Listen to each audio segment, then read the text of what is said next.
Hi, everybody. Welcome to the Dennis Prager Show. Once again from Yes, indeed. It's not that cold. You could turn the thing down. It is not an issue.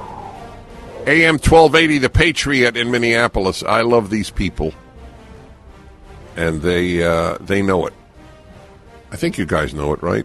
Of real affection. You mentioned it too. Yeah. You meet some wonderful people. One of the great perks, I think the greatest perk of my work, and I have a lot of perks, I fully acknowledge it, but there's no close second to meeting wonderful people. As you know, I've done so many happiness hours on the need for people to have kindred spirits in their lives, especially today with the movement towards an authoritarian state and the suppression of free speech for the first time in American history. So those of us who value freedom, and that's literally what it amounts to, Jew, Christian, atheist, it doesn't matter. I mean, there's no predictability. We have a bond, and if you get to meet such people, you're a lucky person. So it's a great perk in my life. Last night I spoke to 250 people in a room that doesn't hold 250 people. In Wisconsin, right over the border from Minneapolis, in Hudson, Wisconsin. The people were as hungry to have a speaker in person as I was to have an audience in person. First time in a year. I've given a lot of lectures literally around the world, but it was all on Zoom. There's nothing like live, thank God. Thank God there is no substitute for life. But there's no substitute for being with people, especially the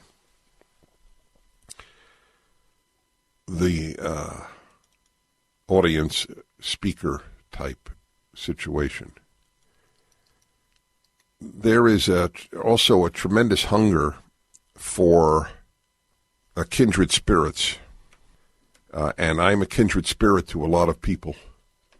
So there was a tremendous reaction and just an outburst of emotion for my presence there, which is very touching, not in an ego way, but people know me. That's not what I live for. I actually live for the corniest thing you can imagine, that we make good people, because I take biblical wisdom seriously. It's the opposite of the New York Times. People are not basically good, and the greatest challenge is to make good people. I also live for the belief that America is an exceptional country because it has exceptional values. America cherishes the individual. The left cherishes the group. It's a big difference. It's all the difference in the world.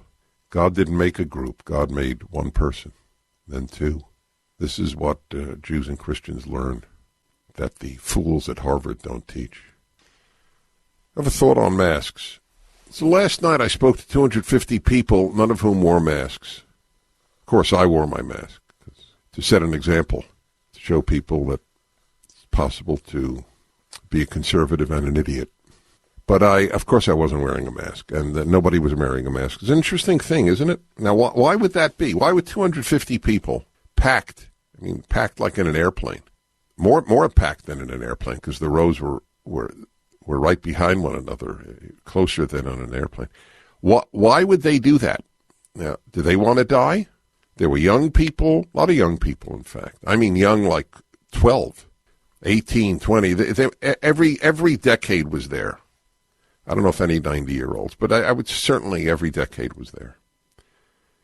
And so the old weren't afraid of dying, and the young weren't afraid of dying. The middle-aged weren't afraid of dying. Now, why is that?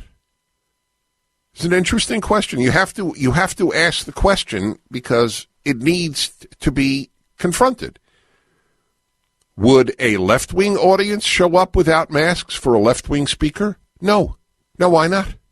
Unless you believe conservatives wish to die And there was no evidence of that because conservatives are actually happier than people on the left. Every poll shows conservatives are happier than liberals and much happier than leftists because liberals are happier than leftists. Leftists are all unhappy. There is no happy leftist since Lenin. If you look at Lenin, it did not radiate a joie de vivre. And it's a great question. Why were they all there? So I was thinking about masks and the preoccupation of the left with, and a man I decreasingly respect, Anthony Fauci, the preoccupation with masks, and I came up with an answer. For some, it has to do with health. There are people in medicine who really believe, but they have no basis to believe it because whatever they advocate is not consistent. They didn't let people visit beloved ones who were dying, even with a mask on. So, but if masks work, why weren't they allowed to visit their dying mother or dad or brother or sister or even child? To deprive a parent the right of visiting a dying child, you have to be cruel. The amount of cruelty in the medical profession is not insignificant because, as the Talmud, second holiest work in Judaism, put it 2,000 years ago, the best doctors go to hell. Tov shaberofim legehinom. It's an amazing statement because doctors are prone to see themselves as gods. There is a hubris, it's a contest who has more hubris. College presidents, doctors, lawyers. It's a tough one. Nancy Pelosi. It's a very serious competition. But doctors may win. Now, doctors saved my life. Just for the record, there are spectacular doctors around, like the doctors with the America's Frontline Doctors. These people are heroic doctors. But a lot of them are worthless and self-important. You can't visit your dying child because you may bring coronavirus into the hospital. But I thought masks worked there. So between visiting a dying relative or friend, dying, not sick and would like a visitor, dying. Better to die alone than wear a mask and enter a nursing home or a hospice or a hospital. You people are cruel and stupid. It's a bad combination of stupid and cruel. Oh, I got to add arrogant. Arrogant, stupid, and cruel is a bad one. So I go back to masks. Why the preoccupation with masks? And I have an answer. I didn't realize it till, I don't know, it just hits me. It hit me. The left must keep people scared or they have no power. It's so obvious. It was so in front of me all of my life, and it just hit me literally in the last 24 hours. Masks represent fear. Fear means you will rely on the state to save you. I should have realized sooner, and in some ways I may have, but it happens to everybody. All of a sudden, something you were sort of skating around becomes very clear to you.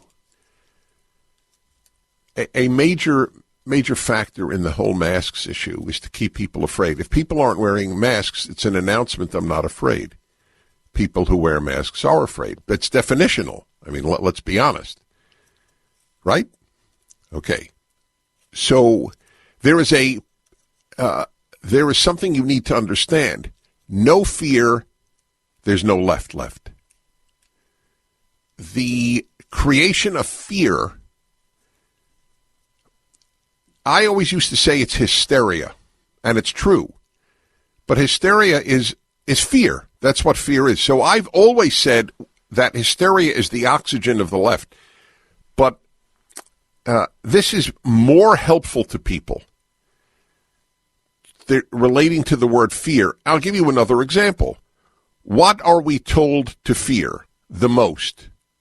Putting COVID aside, what is it that the left everywhere tells people to fear the most? Global warming. And what is the answer to that fear? More and more government control of society. In this case, energy. It's a big thing to control in society. So if you control medicine and you control energy, you control a very large percentage of a society's budget. And you take over more. The left seeks power. The right does not seek power. It seeks to diffuse power, so it has a built-in disadvantage. The right wants you to fear less. The only thing I want people to fear is the left. The left is a much greater threat to humanity than COVID, than than global warming. These things are problems to be solved, but once the left takes over, they don't relinquish. Notice, by the way, there is no end to the demands that are made. There's never a satisfaction. Okay, we achieved that. Anyway, there's a whole series of fears. Fear racism. That's another one. You need us. So fear COVID, fear global warming, and fear racism.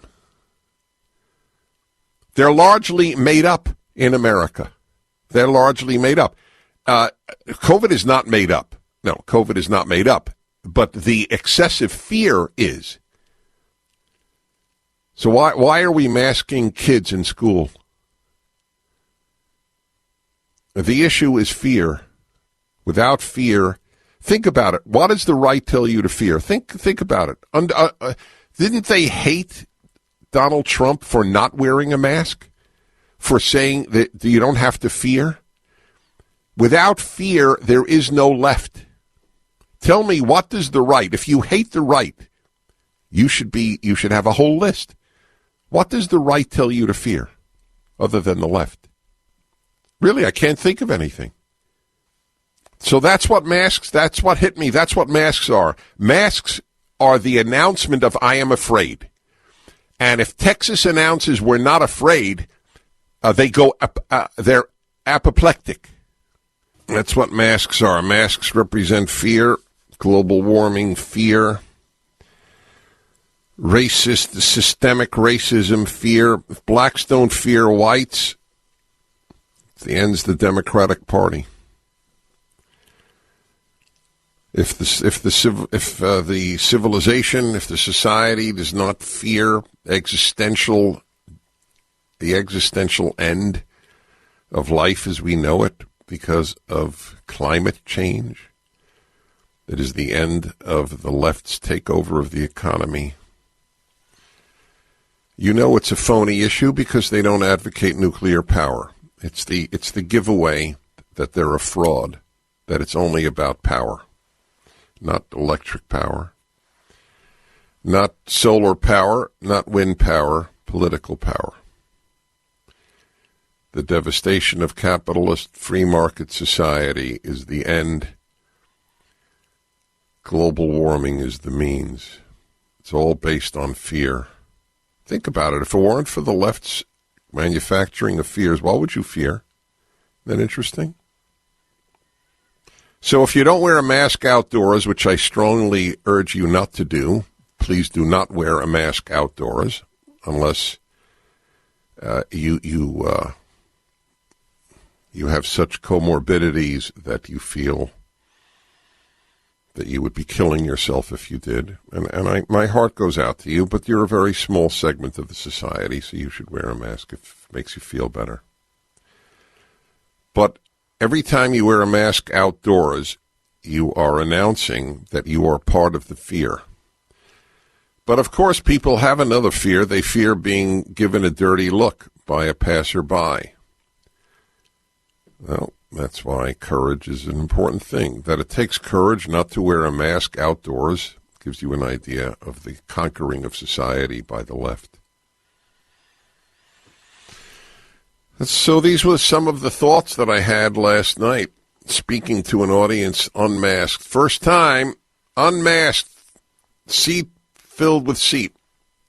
And I got to figure out, does Wisconsin even allow that? It's an interesting thing. Right? Doesn't Wisconsin have a Democratic governor? I should have looked that up. But I don't know the answer. I thought that was the case. I mean, this was quite remarkable. I mean, it was packed. The room was packed. And as I've been doing for exactly a year, I've been hugging and shaking hands with strangers. And I feel that I'm protected largely by ivermectin and hydroxychloroquine and zinc, just for the record, in case you were curious. The fear issue, fear factor. Wasn't that a TV show, Fear Factor? Yeah, Fear Factor is brought to you by the Democratic Party and the New York Times. If you're not afraid, I mean, whatever it is, they're so afraid that they need troops in the Capitol. The more I think about it, the more I realize it is all fear. The whole thing is phony fears. Masks. That's why they hate Texas and Mississippi for announcing no more mask mandate. No fear, no left. The worst thing that could happen to the left and the Fauci syndicate is that they will have no mask mandate in Texas and there will be no bad medical results. That will drive them crazy. Fear global warming, but then we have these record freezing temperatures, so they change the name. Fear climate change. You didn't realize that Texas having the coldest weather in recorded history on those dates, this just last month, that this was as a result of global warming. You didn't know that, did you? Yes. If it's really cold, it's global warming, and it's really hot, it's global warming. Fear, baby, fear. No fear, no left. It's as simple as that. Okie dokie. Two of you are calling in correctly that the right fears the government. Good one. I'm with you. I agree with that. We fear the government. That is exactly right. And by the way, we have good reason to. Did you ever hear of genocide? No, like Nazi genocide and communist genocide. Do you know what it takes to have genocide? A really big government. Isn't that right? The more powerful the government, the worse it is for the citizen. Get it? That's a fact. Not a theory. It's a fact. There is a point at which you lose your liberty, and then there's a point at which you lose your life. You can understand, as I now better understand. Last night opened me up to it. An audience of 250 people in a very small area, none of whom were wearing masks. And I assume virtually, or if not all of them, right of center.